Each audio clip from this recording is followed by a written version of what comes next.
Protests over a grand jury's decision not to indict a white police officer for killing an unarmed black man have entered a second day. Several thousand people have gathered in Chicago and New York chanting Black Lives Matter. Let's cross live now to RT's Alexei Yaroshevsky, who's in New York for us. Alexei, you've had a busy last 48 hours. What's the atmosphere like in the city right now?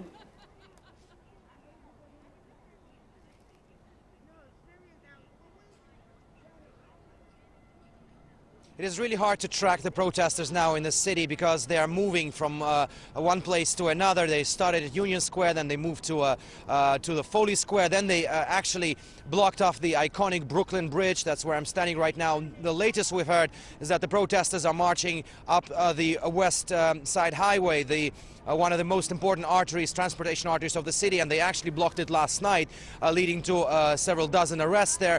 It's been quite peaceful so far. There has been no arrests, but the crowd which is protesting tonight in New York City is a lot bigger than what we saw last night. The latest figures from the police scanner suggest that at least 10,000 people are protesting, but the crowd we saw here by the Brooklyn Bridge, I think it was even more than 10,000 people. So the protests are not dying down. They're taking part everywhere across the city, and New York is not the only city to stage protests tonight. We're hearing that there are protests in the cities of Chicago. There is a protest in St. Louis with people also shutting down several important roads there. So it's pretty much nationwide, this fury over the decision by the grand jury not to indict the police officer.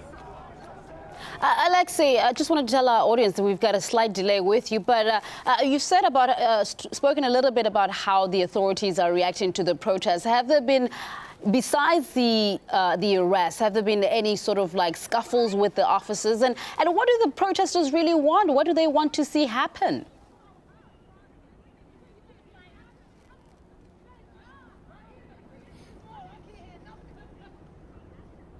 Well, essentially the protesters are demanding justice and that the system should be changed, that there will be no racial profiling often professed by the police officers across the country. As for the first part of your question, we haven't seen any scuffles tonight between the protesters and the police, although we saw some last night. There were indeed scuffles, and at least 83 arrests were made by the NYPD. But the protesters may actually be sort of celebrating some results already. I mean, last night we heard from the Attorney General of the United States, Eric Garner, who said that there will be a federal investigation opened into the case of that police officer.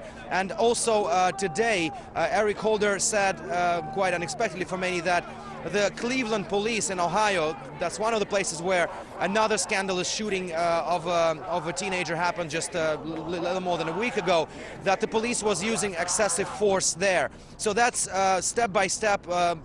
Some may say the protesters are getting what they want, but so far it doesn't seem that those achievements are actually pacifying them. They're still out in force, protesting in the streets of American cities. RT's Alexei Yaroshevsky in New York City following those protests for us. Thank you very much for that update.